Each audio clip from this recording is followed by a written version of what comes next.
Good afternoon. Check your screen.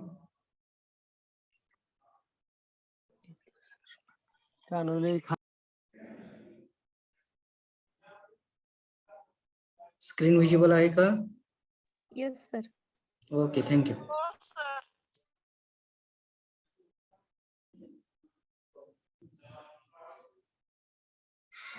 Last लेक्चरला आपण electromagnetic induction type relay हा point बघितलेला होता. त्यामध्ये शेडेड पोल, त्यानंतर वॅटमीटर आवर टाइप, हे त्याचे 2 टाइप होते ते आपण बघितलेले होते. आजच्या लेक्चरला आपण स्टॅटिक रिले हा कन्सेप्ट आपण स्टडी करणार आहोत. तर आता स्टॅटिक रिले आणि आतापर्यंत जे आपण बघितले प्रिव्हियस लेक्चरला, आता मी इलेक्ट्रोमॅग्नेटिक इंडक्शन असेल किंवा इलेक्ट्रोमॅग्नेटिक अट्रॅक्शन टाइप, जे काही 3 टाइप बघितले आपण ते असू द्या, ह्यामध्ये जर आपण बेसिक डिफरन्स जर समजून घ्यायचा झाला तर तुमच्या लक्षात येईल इंडक्शन मध्ये रोटेटिंग पार्ट होता, अट्रॅक्शन मध्ये मुवमेंट होत होते, त्या ठिकाणी आपल्याला काउंटर वेट वगैरे अप्लाय करावं लागत होतं, स्प्रिंग टेन्शन द्यावं लागत होतं. परंतु स्टॅटिक रिले जर आपण बघितला तर आपल्या लक्षात येतं की ह्यामध्ये कुठलाही मुव्हिंग पार्ट नाही. म्हणजेच स्टॅटिक रिलेमध्ये आपण काय वापरतो, तर आपल्याकडे जे सेमीकंडक्टर डिव्हाइसेस आहेत. सेमीकंडक्टर डिव्हाइसेस म्हणजे कुठले, तर आपल्याकडे रजिस्टर असेल, कॅपॅसिटर असेल, इंडक्टर असतील, डायोड असतील, हे आपण काय करतोय स्टॅटिक रिलेमध्ये यूज करतोय. म्हणजे हे फॉर एक्झाम्पल तुम्हाला सांगितलं, ठीक आहे, किंवा आयसी असतील, तुम्ही या ठिकाणी ते यूज करताय. मग आता ॲडव्हान्टेजेस कोणाचे जास्त असतील हे आपल्याला स्टॅटिक रिले स्टडी केल्यानंतर आपल्याला लक्षात येईल, किंवा ड्रॉबॅक कोणाचे कमी असतील हे पण आपल्या लक्षात येईल. ठीक आहे.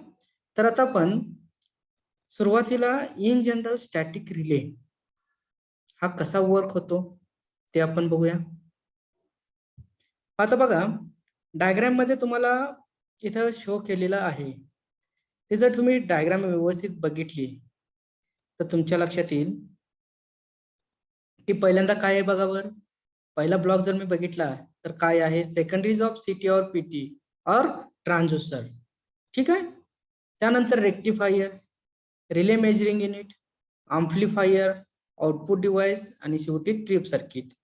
आणि त्या वरच्या साईडला जर आपण बघितलं तर आपल्याला लक्षात येतं की त्या ठिकाणी आपण जे काही रिले मेजरिंग सर्किट पासून ते ट्रिप सर्किट पर्यंत आपण जो सप्लाय यूज केलेला आहे ऍडिशनल, तो म्हणजे डीसी सप्लाय हा आपल्याला यूज करावा लागतो. काय यूज करावा लागतो तो पण आपल्याला माहित आहे. तर आता मी तुम्हाला म्हटलं की जे काही असेल ते आपले जे काही सेमीकंडक्टर डिव्हाइसेस आहेत त्यासाठी आपल्याला त्याला ऑपरेट करण्यासाठी किंवा ते वर्क होण्यासाठी आपल्याला डीसी सप्लायची रिक्वायरमेंट असते. ठीक आहे. मग आता ह्या ठिकाणी आपली जर सिस्टीम बघितली, आपली आपण ज्याला प्रोटेक्शन प्रोव्हाइड करणार आहे ते सिस्टीम एसी आहे, आणि आपली प्रोटेक्शन सिस्टीम जे रन होणार आहे त्यासाठी आपण डीसी सप्लाय यूज करतो. आणि आपल्याला ज्याला प्रोटेक्शन प्रोव्हाइड करायचं आहे ती कुठली सिस्टीम आहे, एसी सप्लाय आहे.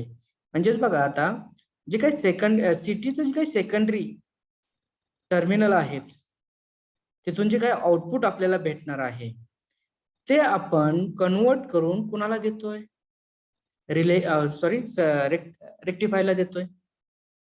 मग जे काही पहिल्यांदा आपण काय करणार आहे, तर जे काही आपलं एसी सिस्टीम आहे त्याचं आपण डीसी मध्ये कन्व्हर्जन करणार आहे बाय युजिंग रेक्टिफायर. म्हणजे तुमच्या लक्षात आलं असेल या ठिकाणी रेक्टिफायर कशासाठी यूज करायचा, तर आपली जी काही फॉर एक्झाम्पल एखादी लाईन असेल किंवा एखादं आपलं ट्रान्सफॉर्मर असेल, अल्टरनेटर असेल, कुठलेही आपले इलेक्ट्रिकल मधले इम्पॉर्टंट डिव्हाइस असेल त्याला प्रोटेक्शन प्रोव्हाइड करायचं असेल, त्यावेळी जर आपल्याला हा स्टॅटिक रिले यूज करायचा असेल तर त्याचं जे काय आउटपुट असणार आहे ते एसी मध्ये असणार आहे. मग आपल्याला काय करायचं आहे, डीसी मध्ये त्याचं कन्व्हर्जन करायचं आहे. त्यासाठी आपण काय करलंय, रेक्टिफायर हा यूज करतो. मग रेक्टिफायरचं फंक्शन लक्षात आलं तुम्हाला, एसी टू डीसी कन्वर्ट करायचं. म्हणजे एसी टू डीसी कन्वर्ट केल्यानंतर मग त्या ठिकाणी आपल्याला मग फक्त कन्वर्ट करून चालणार नाही, आपल्याला त्या ठिकाणी फिल्टर यूज करावे लागतील, जेणेकरून जे काय असेल ते आपल्याला प्युअर आउटपुट मिळेल. ते रेक्टिफायर आहे त्याच ठिकाणी मला काय करावं लागेल, फिल्टर वगैरे यूज करावं लागेल. मग हे जे काही झाल्यानंतर मी काय करेल, जे पुढचा जो काही ब्लॉक आहे तो ब्लॉक कुठला आहे, तर रिले मेजरिंग युनिट. स्क्रीन दिसते ना सर्वांना?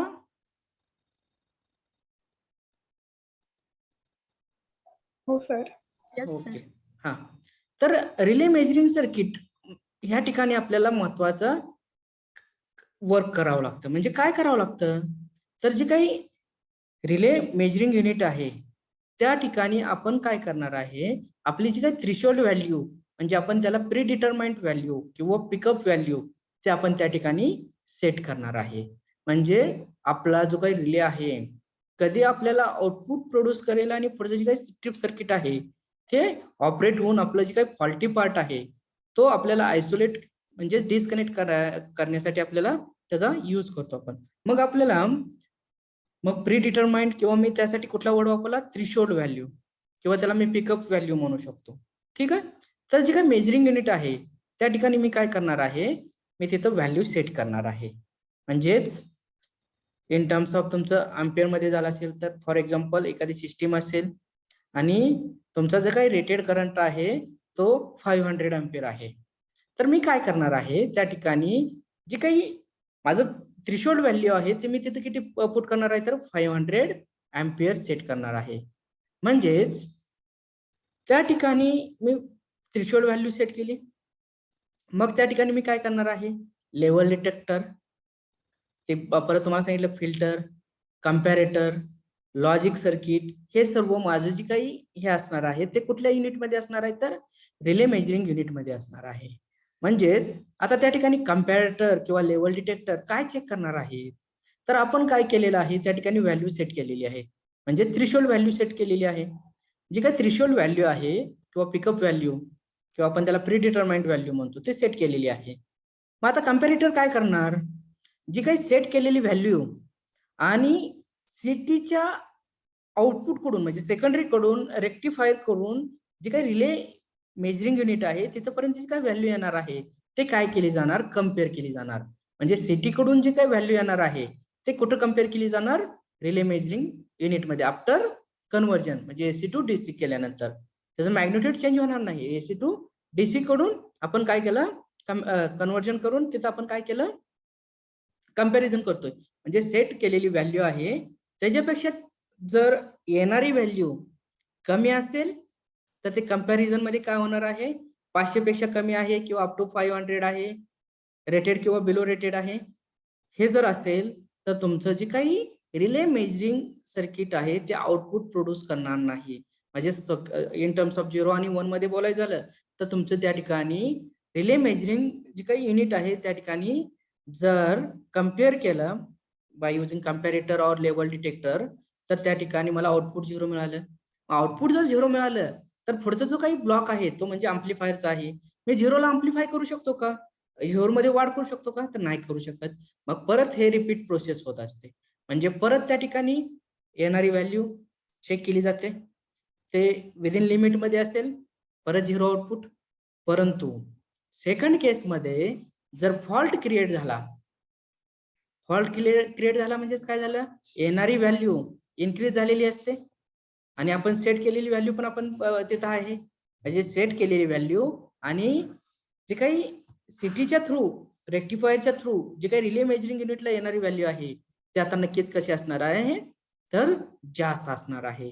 म्हणजे सेट केलेली प्री डिटरमाइंड व्हॅल्यू किंवा थ्रेशोल्ड व्हॅल्यू पेक्षा येणारी व्हॅल्यू जास्त भेटली कम्पेअर केल्यानंतर, किंवा जे काही लेवल डिटेक्टर मध्ये आपण जे काही सेट केलेलं आहे ते.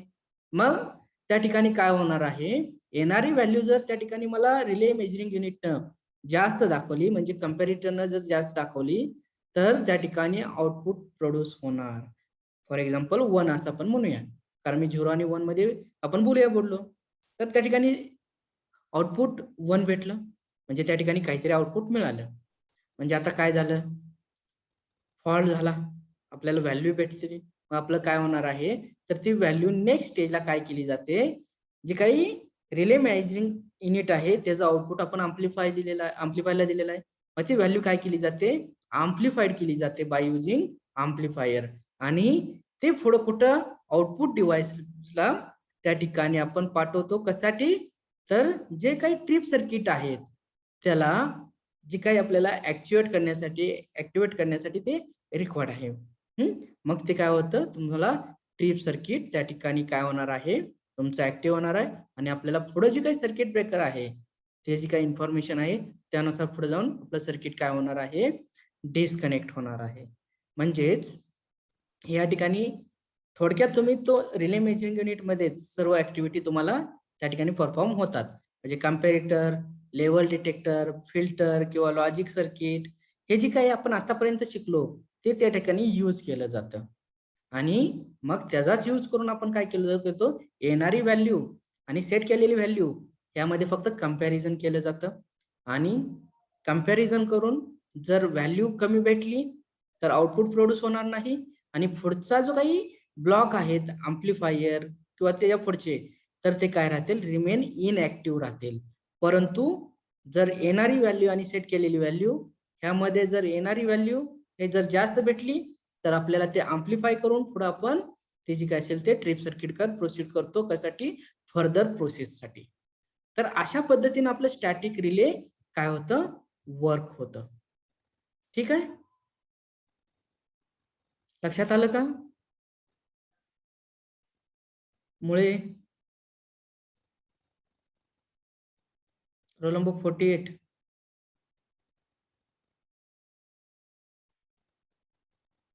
आहेत का रोल नंबर 48? 33. Roll number 45. आवाज Yes, येतोय sir. का माझा? Oh, yes, sir. काय डाऊट आहे का? No, sir. आफ्टरनूनचं लेक्चर आहे. After lunch break. फक्त तुमचं मोबाईल किंवा लॅपटॉप किंवा पीसी चालू ठेवून बसायचं नाही. ठीक आहे? थोडं कॉन्सन्ट्रेट करा. तर हे होतं आपलं इन जनरल स्टॅटिक रिले. आता या स्टॅटिक रिले मध्ये परत आपल्याला एक नेक्स्ट टाइप बघायचा आहे तो स्टॅटिक ओव्हर करंट रिले. मग आता इथं परत ही जी काही टर्म्स आहेत ते रिपीट होतात. म्हणजे ह्या ठिकाणी हा जो काही बघितला ब्लॉक आणि हा ब्लॉक बघितला तुम्हाला तेच लक्षात येतं. म्हणजेच परत या ठिकाणी आपल्याला जी काही इनपुट ट्रान्सफॉर्मर आहे, परत रेक्टिफायर आहे, लेव्हल डिटेक्टर म्हणजेच त्या ठिकाणी कंपॅरिझन केलं जाणार. आपण तिथं व्हॅल्यू सेट करणार. परत रिपीट आता जे काही मी तुम्हाला सांगितलं तेच प्रोसेस परत इथं रिपीट. कम्पेअर केल्यानंतर परत ते आउटपुट भेटलं, अँप्लिफाय केलं जाणार, आउटपुट डिव्हाइसला जाणार आणि आपलं सर्किट ट्रिप होणार. ठीक आहे? तर स्टॅटिक रिले आणि स्टॅटिक ओव्हर करंट रिले त्यामध्ये जास्त डिफरन्स नाही. मग आता तुम्ही electromagnetic induction, electromagnetic attraction type relay बघितले आणि आता जस्ट स्टॅटिक रिले बद्दल थोडक्यात तुम्ही माहिती घेतली. तर आता स्टॅटिक रिलेचे जे काही ऍडव्हान्टेजेस आहेत ओव्हर इलेक्ट्रोमॅग्नेटिक रिले, मग तो इंडक्शन टाइप असू द्या किंवा अट्रॅक्शन टाइप असू द्या, ह्यामध्ये आपल्याला पहिला ऍडव्हान्टेजेस काय सांगता येईल?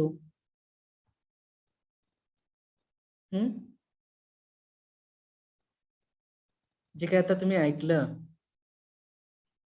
यातून तुम्हाला पहिले जे काही ऍडव्हान्टेजेस आहे काय लक्षात येऊ शकतं?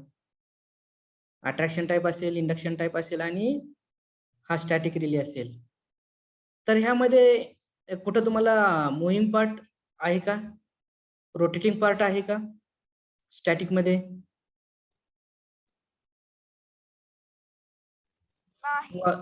हा बोला. हा रोल नंबर 13 बोला. नाही सर. हा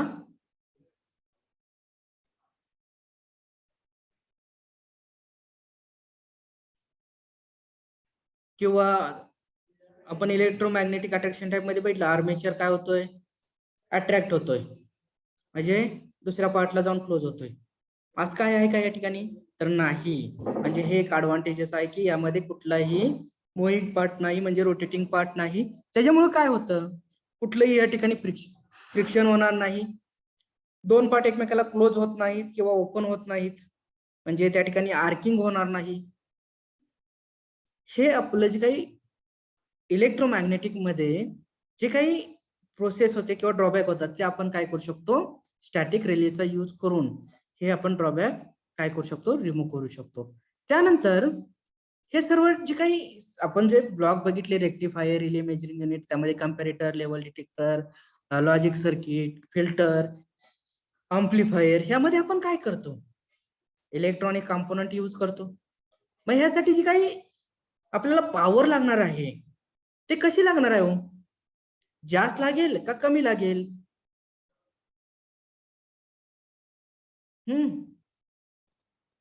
पॉवर किती लागेल त्याला ऑपरेट होण्यासाठी? जे काही रिले सर्किट बद्दल मी फक्त बोलतोय,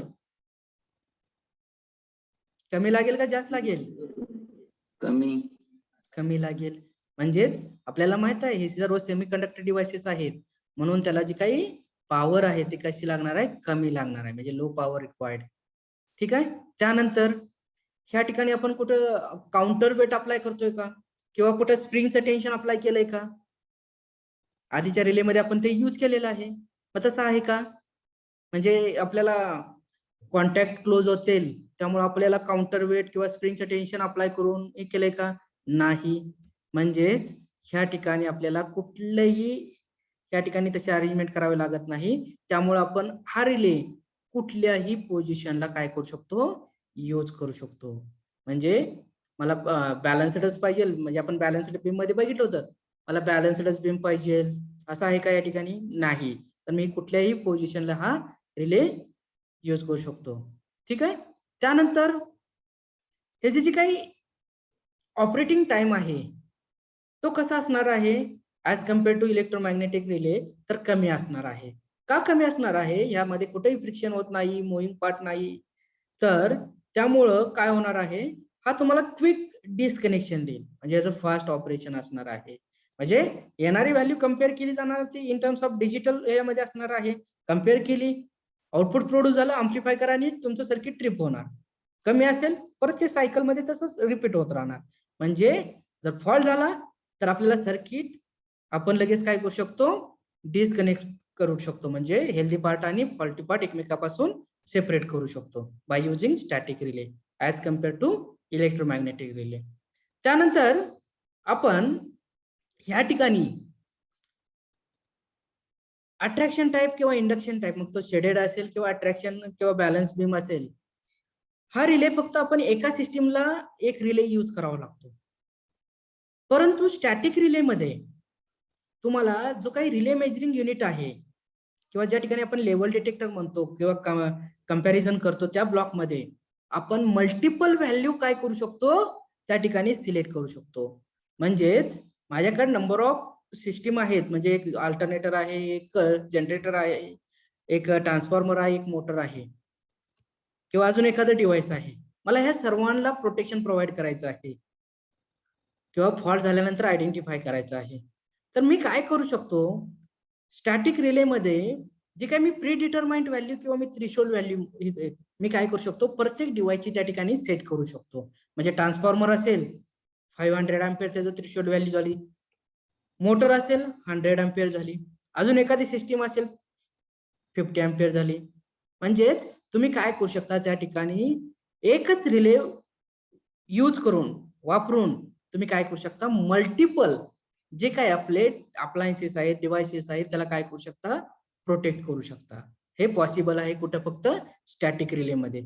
परंतु शेडेड पोल किंवा वॅट आवर मीटर टाइप आपण बघितलं तर आपल्याला ते एका सिस्टीमला यूज करावं लागतं, एक तर अल्टरनेटरला, एक तर ट्रान्सफॉर्मरलाच.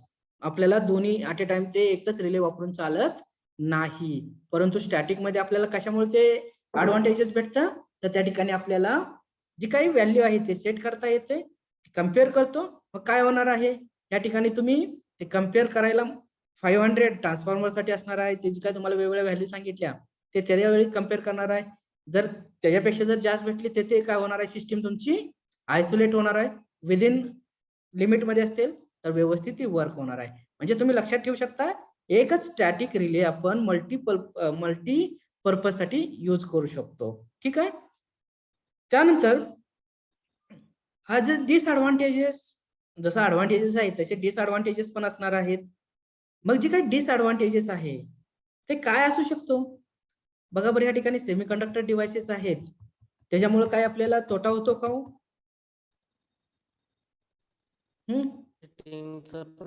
प्रॉब्लेम बोला कुंभार, काय म्हणता? हिटिंगचा प्रॉब्लेम येतो, डिव्हाइस जास्त होऊ शकते. हीटचा प्रॉब्लेम येऊ शकतो का? हो सर. बर, ठीक आहे. म्हणजेच आपण बघा सेमीकंडक्टर डिव्हाइसेस जर विचार केले तर हे कसे असतात, टेम्परेचर सेन्सिटिव्ह डिव्हाइसेस असतात, किंवा व्होल्टेज मध्ये सडन चेंज झाला तर ते डॅमेज होऊ शकतात. हा एक प्रॉब्लेम आहे. म्हणजेच हा स्टॅटिक रिले मध्ये काय आहेत, सेमीकंडक्टर डिव्हाइसेस आहेत. म्हणजेच ह्या ठिकाणी आपण जर टेम्परेचर सडनली इन्क्रीज झालं तर त्या ठिकाणी ते डिव्हाइस डॅमेज होऊ शकतं, सेमीकंडक्टर डिव्हाइस. त्यामुळे ऑटोमॅटिक त्याचा इफेक्ट कोणावर होणार आहे, तुमच्या रिलेवर होणार आहे. किंवा voltage affected by transient voltage, म्हणजे व्होल्टेजमुळे पण काय होऊ शकतं, तर ते प्रॉब्लेम क्रिएट होऊ शकतात. ठीक आहे.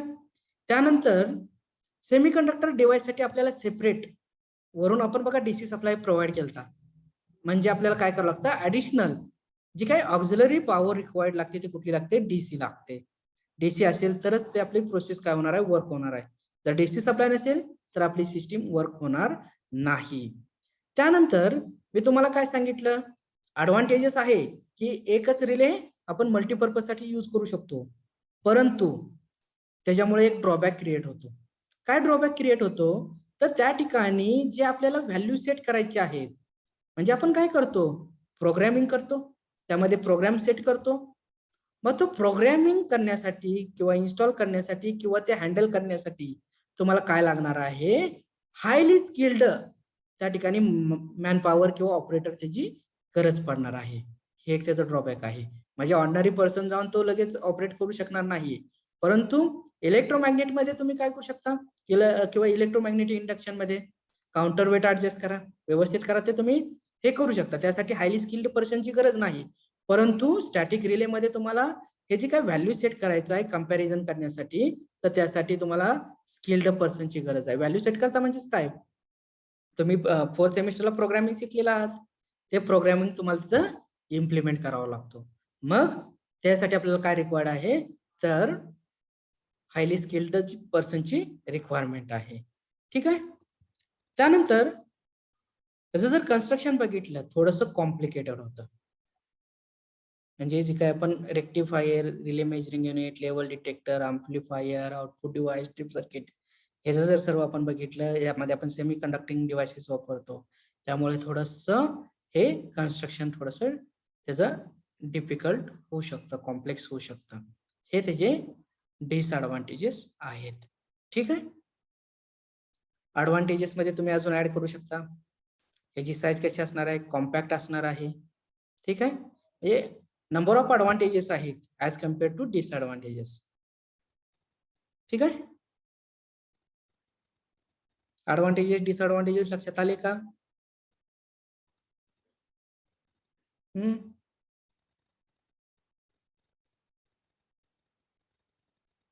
35 रोल नंबर 35.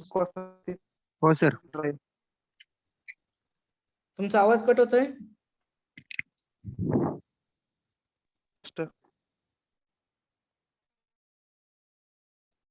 ते कोणाला ऐकू येत असेल तर मला रिपीट करता का?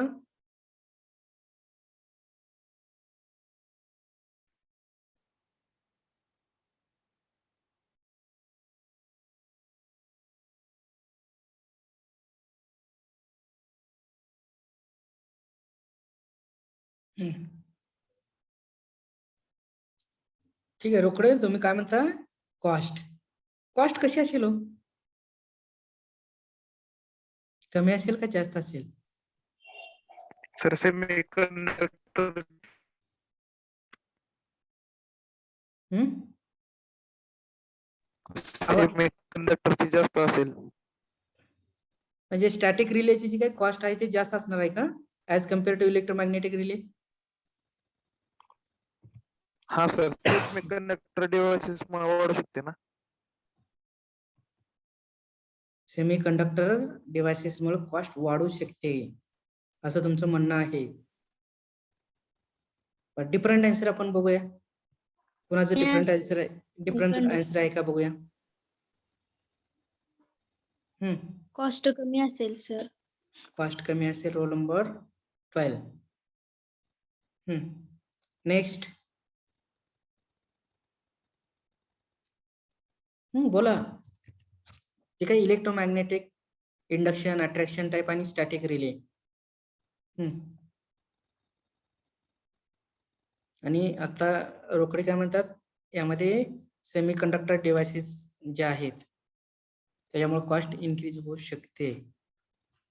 मला सांगा सेमीकंडक्टर डिव्हाइसेस हे कॉस्टली आहेत का हो?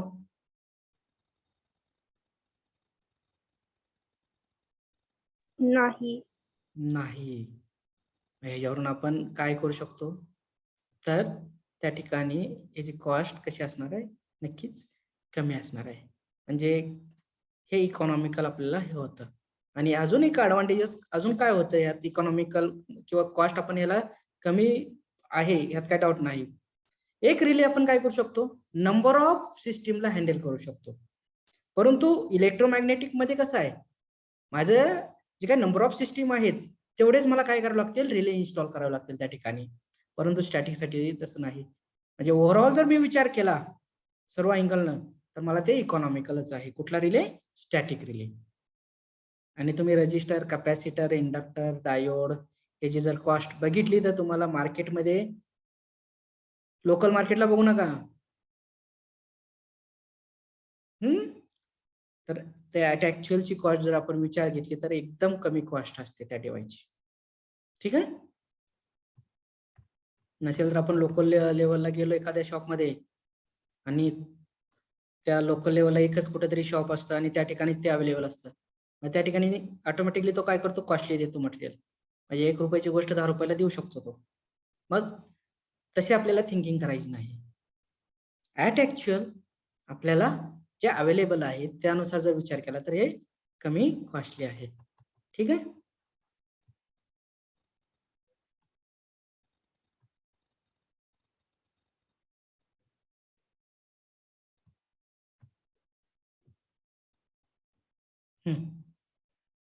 त्यानंतर जे काही कॅरेक्टरिस्टिक्स आहेत स्टॅटिक रिलेच्या ते आपण ज्यावेळी मी क्लासिफिकेशन करत होतो त्यावेळी थोडंसं मी सांगितलेलं होतं.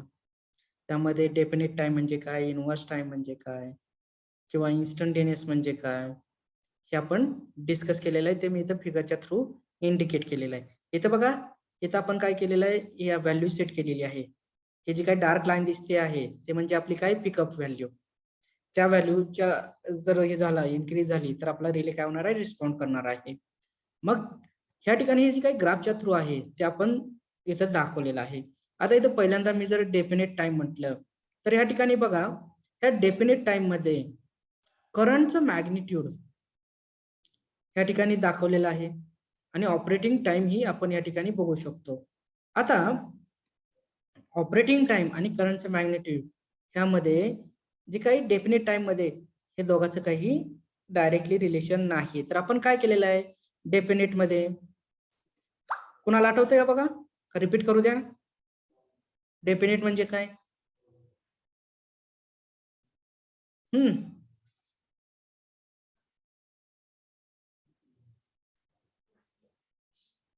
डेफिनेट आपण म्हणतो मी हे डेफिनेटली करू शकतो म्हणजे काय बोला.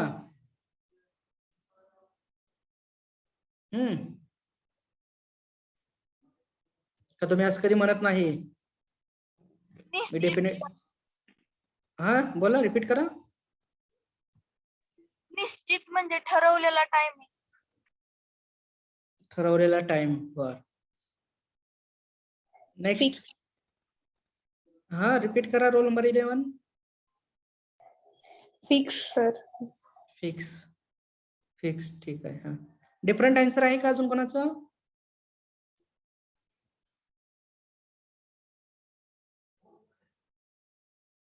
नसेल तर बघा, ठीक आहे. फिक्स किंवा जे काही तुम्ही आधी सांगितलं नागनेन ते पण बरोबर आहे. तर या ठिकाणी फॉल्ट झाल्यानंतर आपण या ठिकाणी जे काही सेट केलेला टाइम आहे, फॉर एक्झाम्पल मी त्या ठिकाणी 5 सेकंद हा टाइम सेट केला. ह्याचा अर्थ काय आहे? फॉल्ट झाल्यानंतर तुमचं करंटचं मॅग्निट्यूड कमी असू द्या, जास्त असू द्या, किंवा एकदम काय म्हणू शकतो आपण, एक्स्ट्रीमली एकदम डेंजरस असू द्या, ते जे काही करंटचं मॅग्निट्यूड आहे त्याचा आपल्या ऑपरेटिंग टाइमवर काहीच फरक पडणार नाही. जास्त आहे म्हणून तो लवकर होणार नाही किंवा कमी आहे म्हणून उशिरा होणार नाही.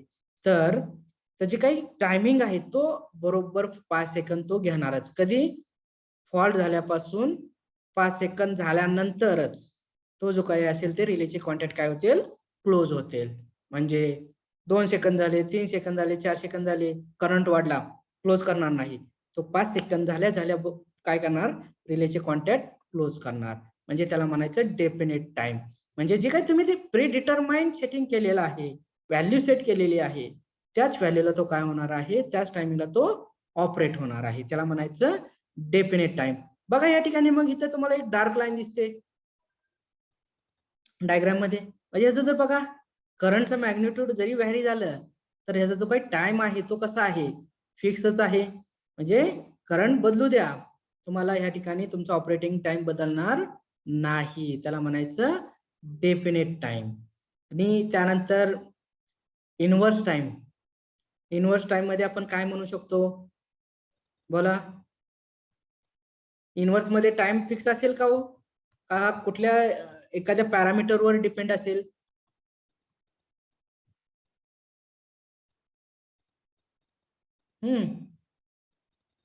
इनव्हर्स मध्ये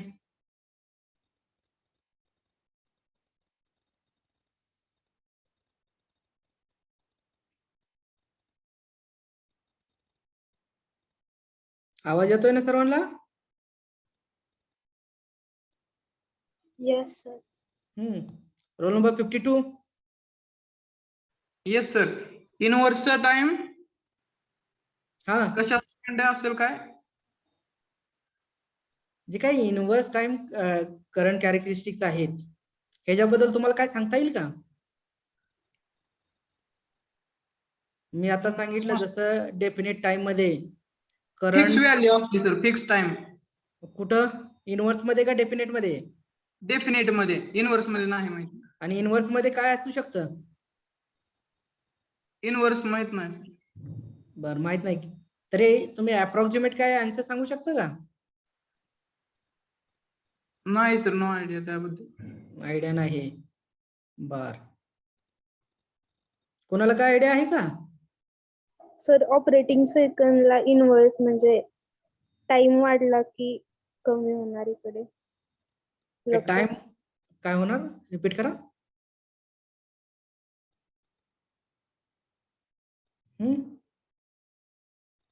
सर टाइमला इनव्हर्स असं वर्किंग. बर, तर इनव्हर्स टाइम म्हणजे तुम्ही इथे लक्षात घेऊ शकता, ज्यावेळी आपलं फॉल्ट झाला, फॉल्ट झाल्यानंतर करंटचं मॅग्निट्यूड हे जर जास्त असेल तर तुमचा रिले कमी टायमिंग मध्ये ऑपरेट होणार. म्हणजे फ्यू सेकंद मध्ये लगे काय होणार, ट्रिप होणार. म्हणजे जसं आपण काल शॉर्ट सर्किट केलं प्रॅक्टिकल मध्ये, शॉर्ट सर्किट केल्या केल्या काय झालं, आपला एमसीबीचं जे काही ट्रिपिंग झालं ते किती झालं, फ्रॅक्शन ऑफ सेकंद. मग त्या टाइप मध्ये ह्या ठिकाणी इनव्हर्स टाइम रिले जे काय असेल ते वर्क करणार. म्हणजे जेवढं तुमचं करंटचं मॅग्निट्यूड जास्त असेल, फॉल्टी करंटचं, फॉल्ट झाल्यानंतर जे काही करंटचं मॅग्निट्यूड आहे जेवढं जास्त असेल तेवढा तुमचा ऑपरेटिंग टाइम कमी असणार आहे. म्हणजे फॉल्टी करंट जर जास्त असेल तर टाइम कमी असणार आहे, आणि त्याच्या उलट फॉल्टी करंटचं जर मॅग्निट्यूड कमी असेल तर थोडासा जे काही टाइम आहे तुमचा ऑपरेटिंग टाइम रिलेचा थोडासा जास्त राहणार आहे. म्हणजे डिपेंड कशावर आहे हे इन्व्हर्स टाइम, तर करंटच्या मॅग्निट्यूड नुसार त्याचा जे काय ऑपरेटिंग टाइम आहे तो काय होतो, व्हॅरी होतो. म्हणजेच मॅग्निट्यूड वाढलं टाइम कमी लागेल, मॅग्निट्यूड कमी झालं टाइम जास्त लागेल. म्हणजेच हे आपल्याला त्या काय याला काय म्हणतो आपण, तर इन्व्हर्स टाइम करंट कॅरेक्टरिस्टिक्स म्हणू शकतो. ठीक आहे. त्यानंतर नेक्स्ट आपण म्हणू शकतो इन्स्टंटेनियस. इन्स्टंट म्हणजेच काय, म्हणजे ह्यामध्ये कुठलाही टाइम डिले आपण त्या ठिकाणी देणार नाही. म्हणजे तुमचा इकडे फॉल्ट झाला त्याच इन्स्टंटला काय होणार, तुमचा रिलेचे कॉन्टॅक्ट ह्या ठिकाणी क्लोज होणार. म्हणजे त्याला म्हणायचं इन्स्टंटेनियस. म्हणजे त्या ठिकाणी कुठलाही आपण तुमचा टाइम डिले त्या ठिकाणी कन्सेप्ट येणार नाही, किंवा तिथं प्री डिटरमाइंड व्हॅल्यू सेट जे काय असणार आहे ते डेफिनेट नसणार आहे. तर फॉल्ट झाला इकडे रिलेचे कॉन्टॅक्ट तुमचे क्लोज झाले, त्याला म्हणायचं आपलं इन्स्टंटेनियस. ठीक आहे. इन्स्टंटेनियस ओव्हर करंट रिले आपण त्याला म्हणू शकतो. तर हे ते आपण कॅरेक्टरिस्टिक्स हे कशा बेसिसवर सांगू शकतो, तर त्याच्या जे काही तो कसा ऑपरेट होतो, काय होतो. तर हे तुम्हाला लक्षात असू द्या. डेफिनेट आणि इन्व्हर्स मध्ये काय वेळा डिफरन्स विचारतात, तर ते तुम्हाला डिफरन्स सांगता आला पाहिजे, किंवा तुम्हाला ते माहित पाहिजे डेफिनेट आणि इन्व्हर्स म्हणजे नक्की काय आणि इन्स्टंट म्हणजे काय. इन्स्टंट म्हणजे काय, त्यात आपण कुठलाही टाइम डिले दिलेला नसतो. फॉल्ट झाला रिले आपला काय होणार आहे, त्याच इन्स्टंटला काय होणार आहे, क्लोज होणार आहे. ठीक आहे.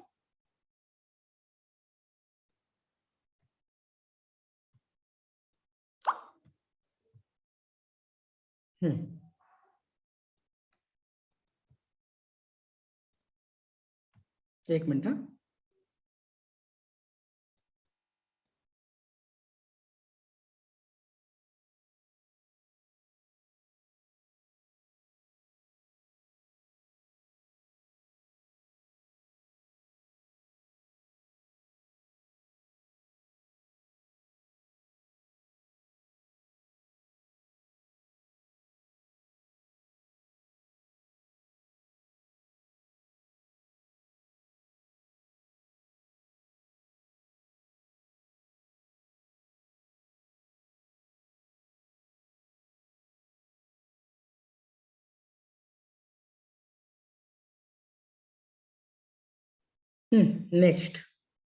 नेक्स्ट टाइप आहे तो रिले मधला डिफरन्शियल रिले.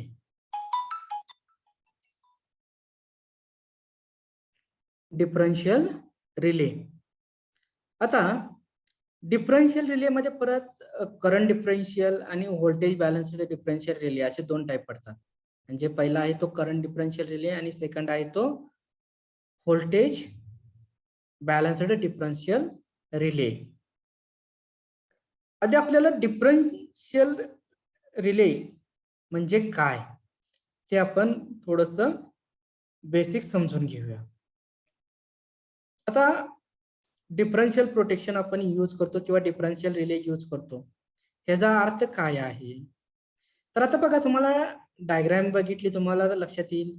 तर आपली एक लाईन आहे असं कन्सिडर करा. एक ट्रान्समिशन लाईन आहे.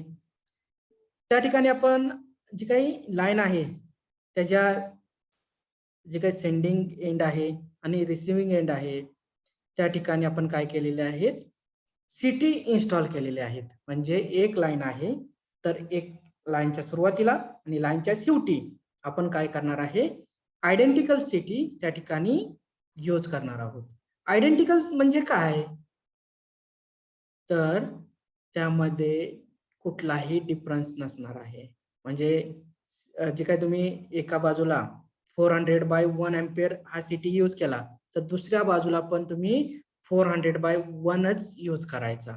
म्हणजे त्यामध्ये आपण काय म्हणणार आहे, सर्व स्पेसिफिकेशन कसे पाहिजे, एकसारखे पाहिजे. हे आपण त्या जे काय असेल ते त्याला आपण कुठला वर्ड यूज करतो, तर आयडेंटिकल सिटीची रिक्वायरमेंट आहे. ठीक आहे. त्याचा ड्रॉबॅक आहे, म्हणजे दोन एकसारख्या सिटी आपल्याला इन्स्टॉल कराव्या लागतात. परंतु डिफरन्शियल प्रोटेक्शन मध्ये जर तुम्ही डायग्राम बघितली तर तुमच्या लक्षात येतंय, एक ट्रान्समिशन लाईन आहे, दोन सिटी आपल्याला आयदर साईडलाही केलेले आहेत, म्हणजे दोन्ही बाजूला बसवलेले आहेत.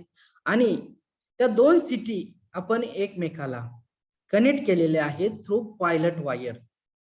म्हणजे ऍडिशनल आपल्याला एक वायर लागते, म्हणजे पायलट वायर. म्हणजे जे इनकमिंग आणि आउटगोईंग म्हणजे येणारे आणि जाणारे जे काही आपले सिटी आहेत बाजू, ते एकमेकाला कनेक्ट करण्यासाठी जे वायर आपण यूज करतो त्या वायरला आपण काय नाव दिलेलं आहे, पायलट वायर. आणि त्याच्यामध्ये आपण काय केलेलं आहे, रिले कॉईल कनेक्ट केलेले आहे. म्हणजे दोन जे काही आपण सिटीचे जे काही टर्मिनल कनेक्ट केलेले आहेत दोन्ही सेंडिंग आणि रिसिव्हिंग एंड, ठीक आहे. तर ते 2 सिटी कनेक्ट केल्यानंतर मध्ये आपण त्याच्या पॅरलल मध्ये आपण काय करतो, रिले कॉईल कनेक्ट करतो. मग हे आता कुठल्या वर्किंग वर ऑपरेट होतं, तर या ठिकाणी तुम्हाला लक्षात येईल.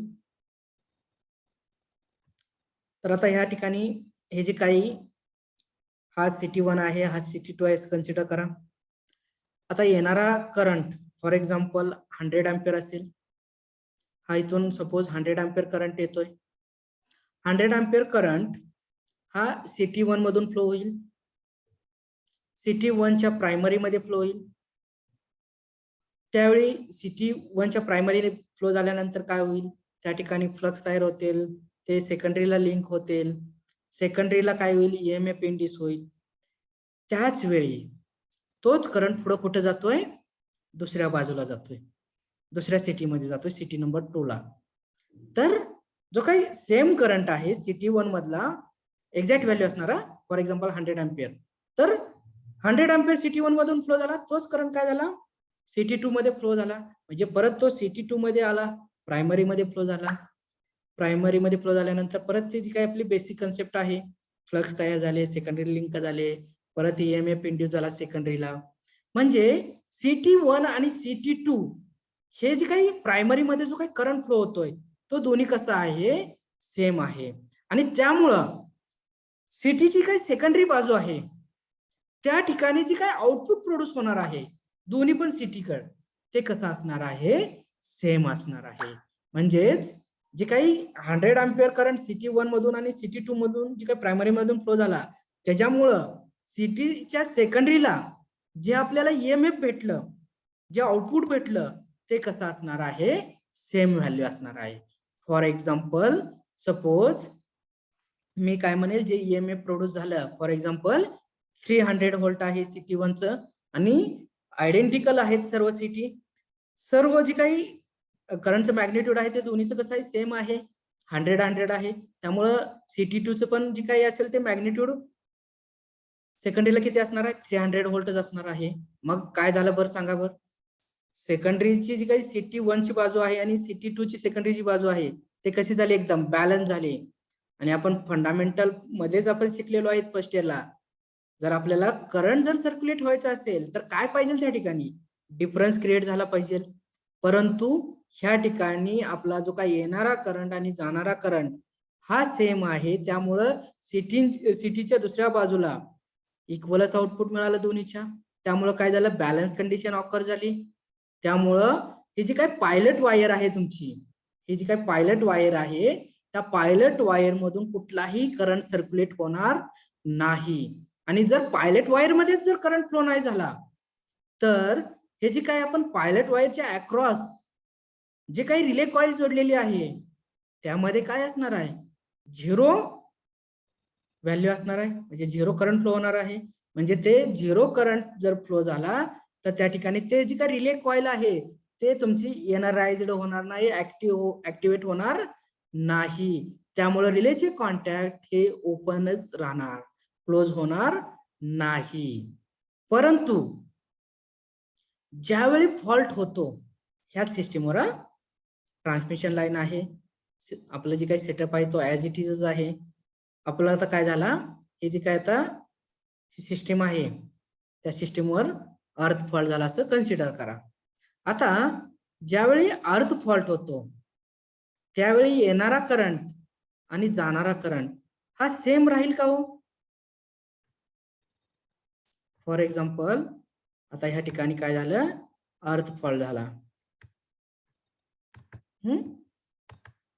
तर इकडून जो काही करंट येतोय तो करंट काय झाला, पहिल्या सिटी मध्ये फ्लो झाला, ह्या सिटी 1 मध्ये, इथं तुम्हाला आउटपुट काहीतरी मिळालं. परत काय झालं, तोच करंट ह्या वाइंडिंग मध्ये आला. तो वाइंडिंग मध्ये आल्यानंतर इथं काय झालेलं आहे, अर्थ फॉल्ट झालेला आहे. म्हणजे हे जो काही करंट आलेला आहे त्यातला काही करंट काय होईल, म्हणजे मॅक्झिमम करंट काय होणार आहे, अर्थ फॉल्ट झाल्यानंतर अर्थ कडे डायव्हर्ट होणार आहे. म्हणजेच इथून करंट काय झाला, डायव्हर्ट झाला अर्थ कडे. मग जो काही रिमेनिंग करंट आहे तो काय होईल, CT2 कडे आपला फ्लो होईल. आणि ह्या ठिकाणी CT2 मध्ये जो काही रिमेनिंग करंट फ्लो होतोय आणि पहिल्यांदा जो काही एंटर झालेला करंट आहे, आता नक्कीच कसं असणार आहे, वेगवेगळा करंट असणार आहे. म्हणजे आता दोन्ही मध्ये सेम करंट फ्लो होणार आहे का दोन्ही सिटी मध्ये, नाही. म्हणजे येणारा करंट आणि जाणारा करंट म्हणजे बाहेर पडणारा करंट हा कसा आता वेगळा आहे. मग आता ह्या ठिकाणी काय होईल,